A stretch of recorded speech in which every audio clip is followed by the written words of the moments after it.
Hey guys, Josh Carter here with OneObjective. We got James, and we got a customer project in the back. So we're going to show you what we're going to be doing and kind of do a full video of just us doing the installs and all that stuff. So a lot of you guys with the Rangers can see how our graph mount installs, because we really didn't have a good video on how to install that. So, and then we're just going to kind of show you some other stuff that we're putting on here. So stay tuned.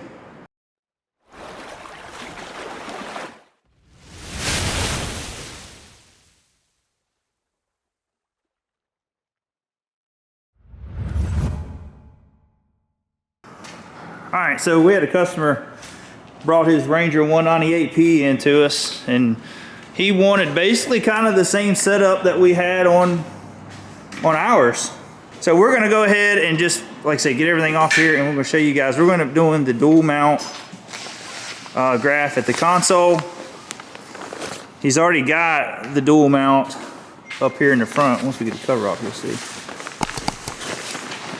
He ended up taking it somewhere else to get the, I guess if you buy the graphs, they were doing free installation. And he just wasn't real happy with how it all went. So we're just gonna go ahead and put some goodies on here, some live imaging, and he's got some HDS 9s that he wants put in. And then we're also going to be running heavier gauge wire up front and some NEMA stuff for them. So like I said, we're going to be putting the OneObjective mount on at the console. He's already got the OneObjective mount up here on the front. He's just got the graph turns for the cover, but he's got the OneObjective mount up here. So a lot of the stuff you're going to see on here that we make, we're going to have it on the website. So you can go, have a link at the bottom description. You can go on the website and check out all the stuff we make for the Ranger 198P. So we're going to dig into this, guys. Hope you enjoyed the video. All right, one of the first things we're doing is we're taking these square heads out. So if you're doing this yourself, make sure you get a square head. We're taking the square heads out. And then we got a couple more. There's a Phillips head screw here.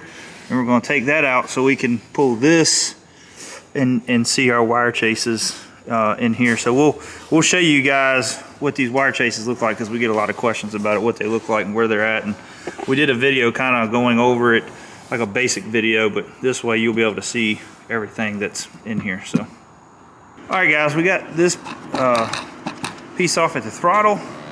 I want to show you guys because a lot of people's asked about the wire chases. So this one's you say this one's 2021, right? Yeah, it says 2021. And this one has one wire chase. Our 2023s has two. So I have one there and I have another one right over in here somewhere, a little bit smaller. And then up front, you can't really see it because it's under these wires. But yeah, I can't pull it out. But it's another wire chase right here under it, and it's a tube about yay big like that. And then it comes all the way up to here. As you can see right there, there's your other wire chase. So, and on ours they didn't come this far up, so they were underneath. Yeah, they were about right in here somewhere, wasn't they? Yeah, so you can normally fish the wire through and find it, but if you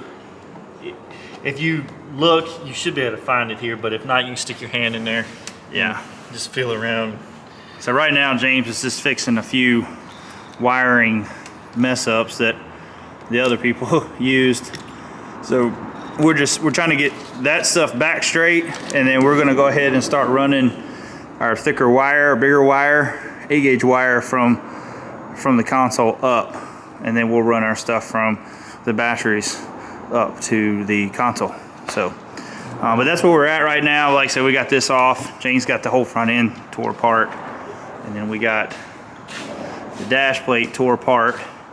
That's sitting over there right now, and then we're going to go ahead and start putting all the dual mounts on. But he's already got, so we were looking, they already had the main NEMA stuff inside here, and then we're going to run the other NEMAs up for here. But basically all we need is a T, right? We're thinking. Well, yeah, we need to add a T there since we're adding a graph, and then we need to have two T's here with Terminator caps. Yeah. So we just gotta hope that we got Everything we need. that stuff. Yeah. But yeah, so that's where we're at right now. And also they had the box, which we don't highly recommend. They had the box mounted up front there, which I guess is okay to some, but I'm more worried about the beating and banging. Yeah, it wasn't attached to anything, so it was just gonna sit in there and just... And it jumbles all the wires up. Like, you can't really clean it up good. So we're gonna take that box and we're gonna end up mounting it right here in this little compartment right in front of the cooler. So, but that's where we're at. So hopefully here in a little bit we'll start running some wire and showing you guys how we do that. So.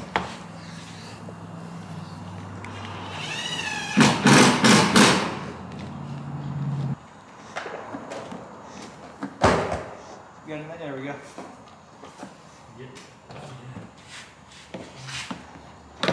Alright, that's plenty.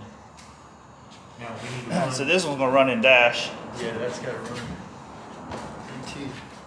Yeah, we gotta run 2 of these in there.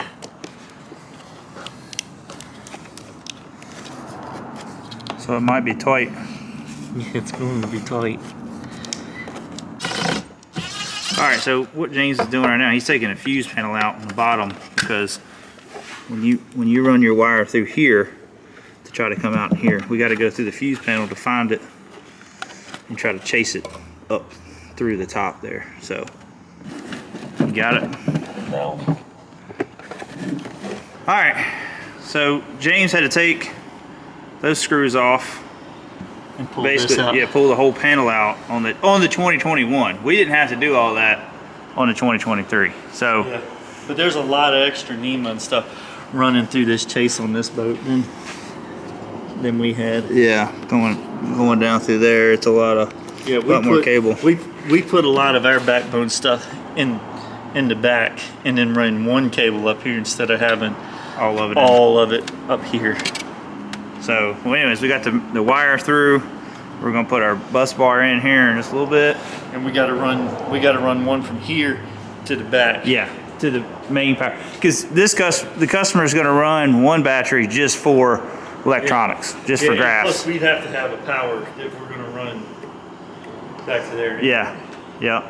So, and he's got us another battery to put in over there and all that. So, Yeah. but also I wanted to point out I was wrong on this with it being just one tube. It is one under it. It's another tube. You can see it or not.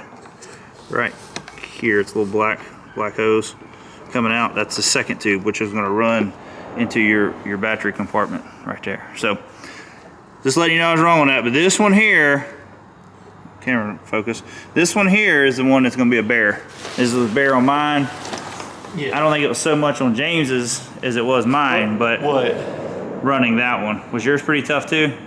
That's what took me the longest. And it's easier if you run it from in this way out, because the way that it's built, it's kind of like one of them push fit, and so it's got a rib on the inside. So when you're trying to push it, you can get it right there, but it's solid on that side. So it's easier to go through. It flows better from this way in, but trying to find the right hole.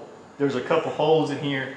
The one farthest this way that's got a grommet on it, that's your drain for this compartment.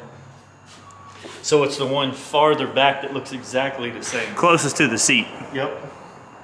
Yep, it's closer to the seat. You'll see like a wire running through it. So that's the one that you need to run. All right, guys. Well, we're going to finish this up tomorrow. We ain't got much left. I actually just did a recording a minute ago and talked a whole bunch about everything and then never hit record. So anyways, gonna go over it again, short and sweet.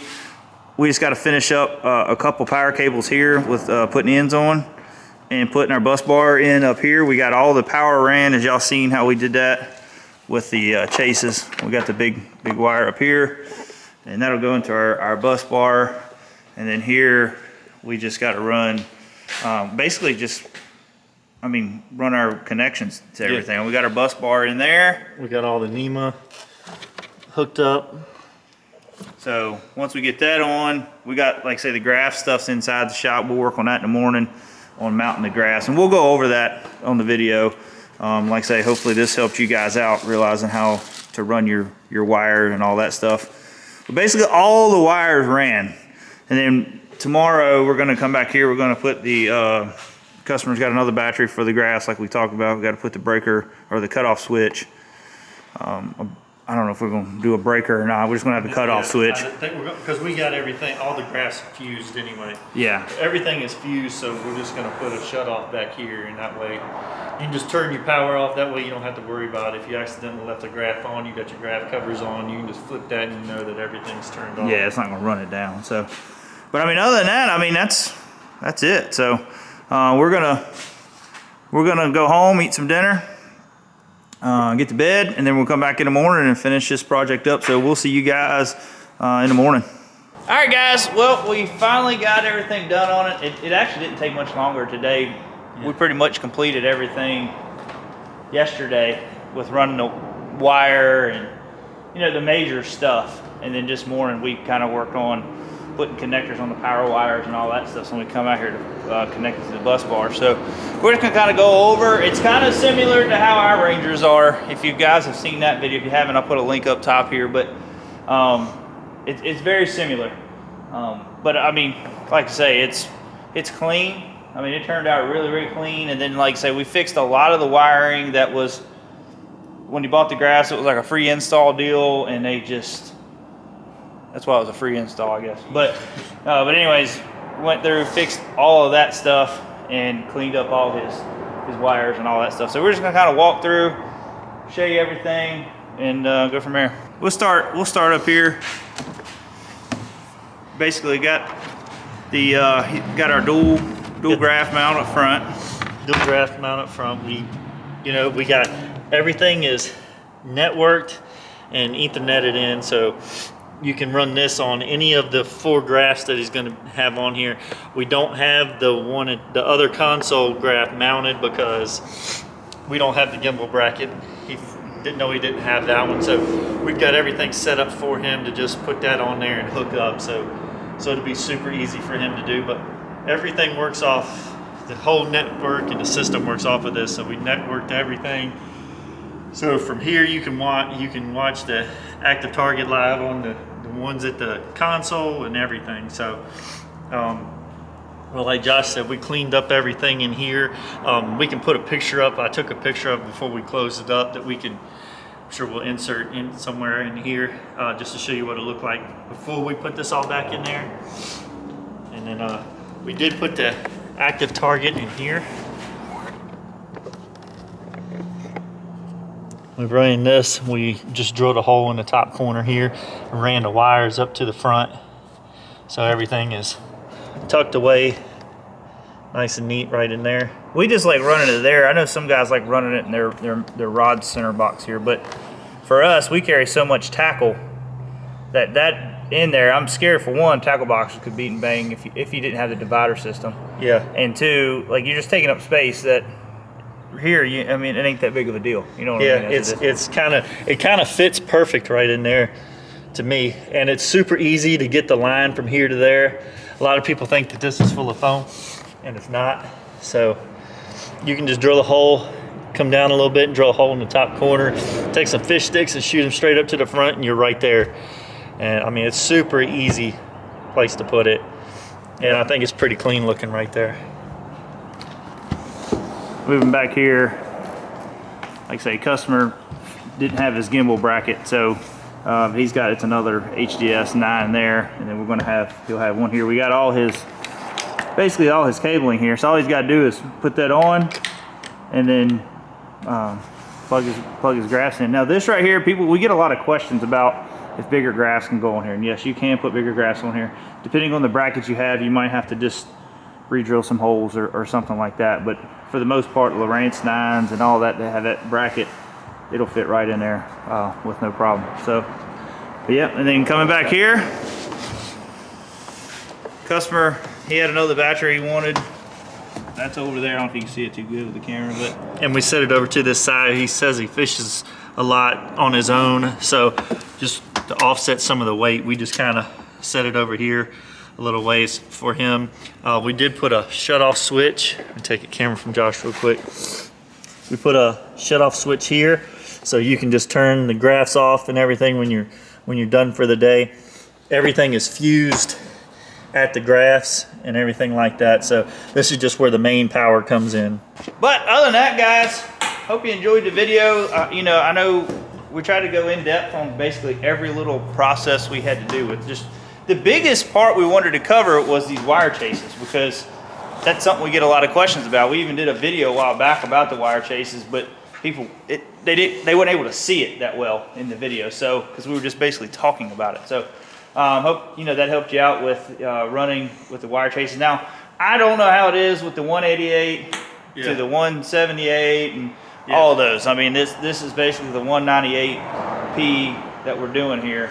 So it's, you know, I don't know. They change things up from year to year, and I mean, who knows? The 2024s might not have that wire chase. I don't know. So maybe, hopefully, it'll be bigger. Yeah, hopefully.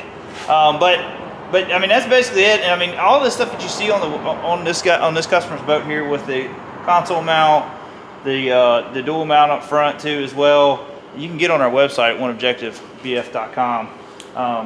And then we got other accessories on there. We got the upgrade kit for your well. We got your divider box. Yeah, we sell all the breakers, wire, pretty much everything that you would need to do your full install. Yeah, and if you order wire, make sure you put in how many feet you need, not one, because then we're going to send you 1 foot. No, we'll probably call you and tell you, hey man, you messed up. But but yeah, I mean, basically you can check all that out there as well.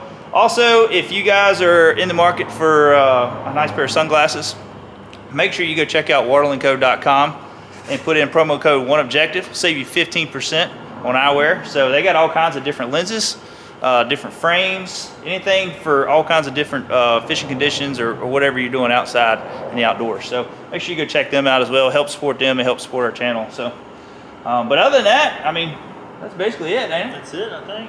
So if you guys are in the market wanting to get your bass boats rigged, always feel free to call us. We can set you up an appointment, get you in the shop. We're right in Cortland, Virginia. So depending on where you're at, North Carolina, Maryland, wherever you're at, you know what I mean? You want to bring it in and get us to rig your boat out, always feel free to reach out to us and we'll try to work you up a quote. Especially on the Rangers, we kind of basically have an idea of what it's going to take, you know. So, but other than that, guys, hope you enjoyed the video. Hit the thumbs up, hit the like button, and also hit the subscribe button. So we'll talk to you later. See you.